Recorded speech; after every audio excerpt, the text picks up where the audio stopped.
Thank you for diving in! Oh, DJ, your mic is on too high. Oh, sorry. Welcome to the Shallow End, where we recap the entirety of a season in one go. This is the recap of Season 1.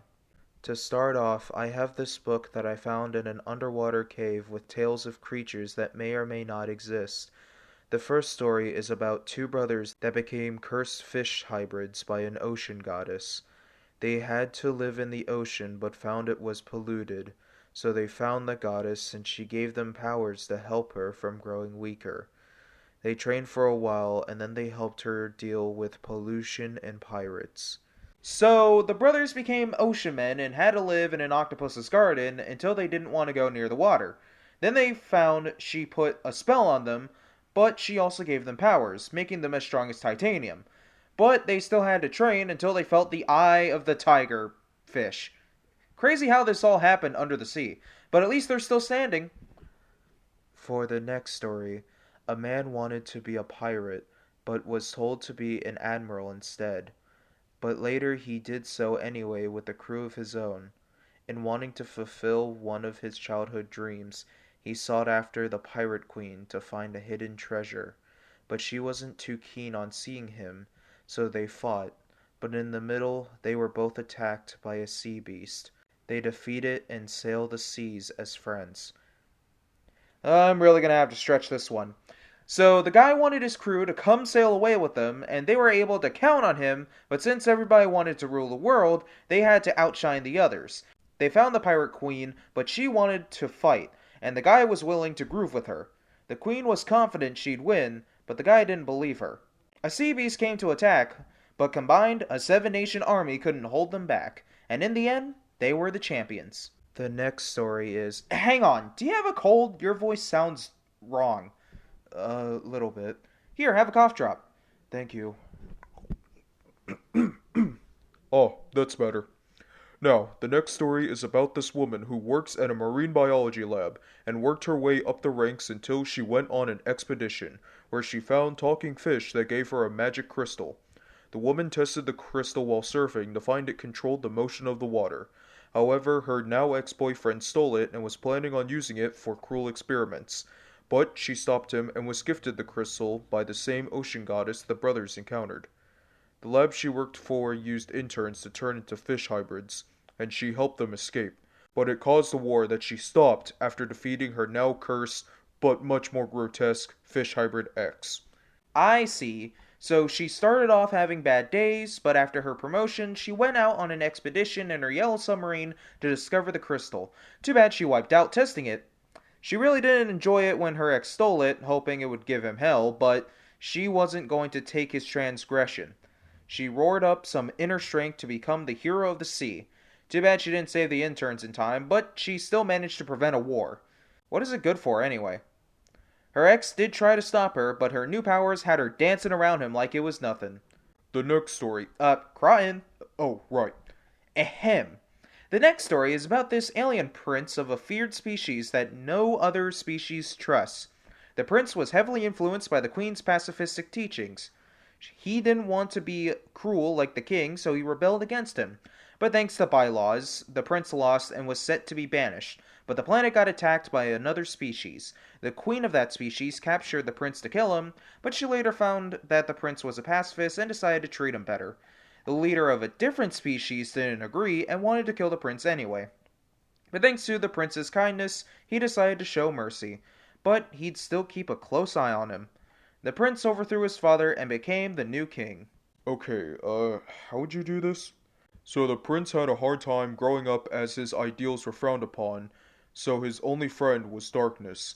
But luckily, his mom raised him up when he was doubtful. But when it came to his father, he wanted there to be a change, so he challenged him. But the king won't back down. Because of an attack on his planet, he met two species. One, he found a friend he could lean on, the other wasn't keen on being friendly. The prince could only imagine a peaceful chat, but with the leader dead set on killing him, the prince had to run.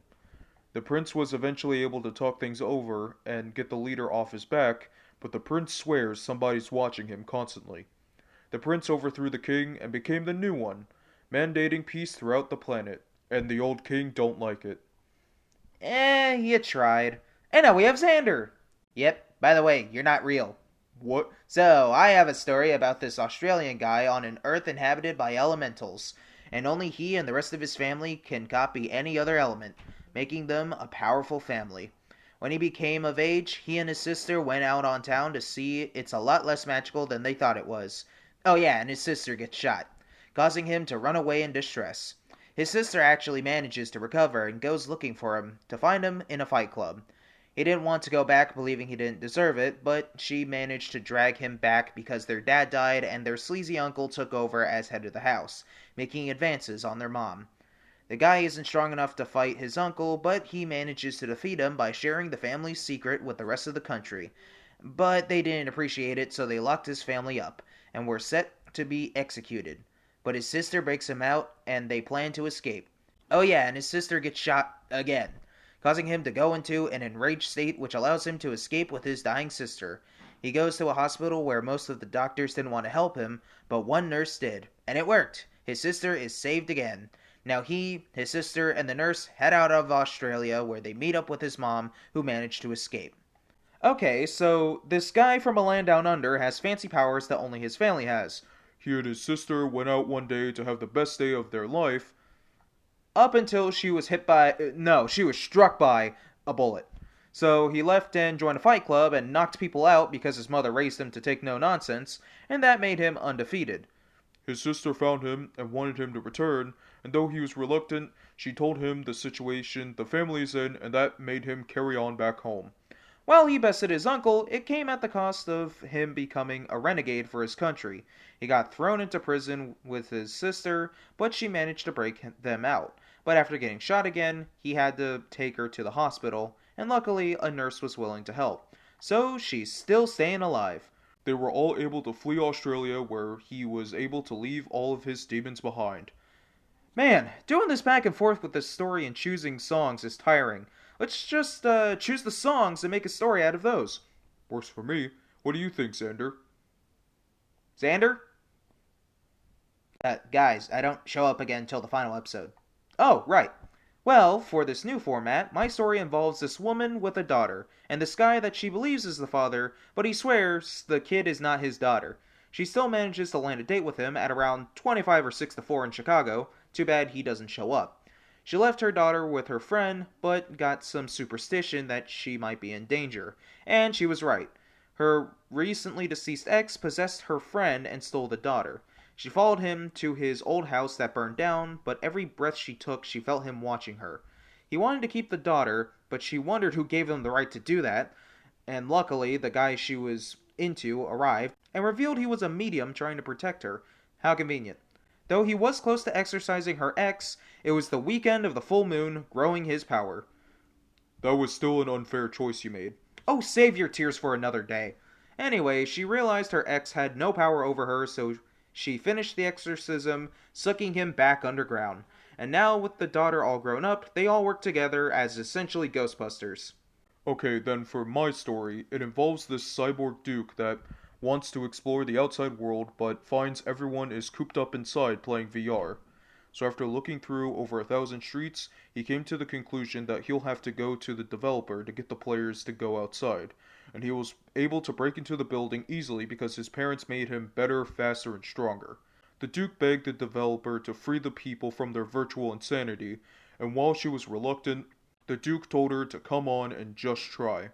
Sadly, they couldn't break the player's bad habit of quitting, so the Duke had to make a sacrifice by overloading the game's servers with his body's electricity. He didn't forget to tell the developer what a great friend she is, though. Thanks to him, the players got to see the beauty of a wonderful world.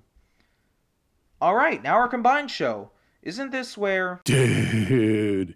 Ah, right, Dave. Anyway, the story is about this dog that died, and the boy was upset wanting to hold him just for a while more.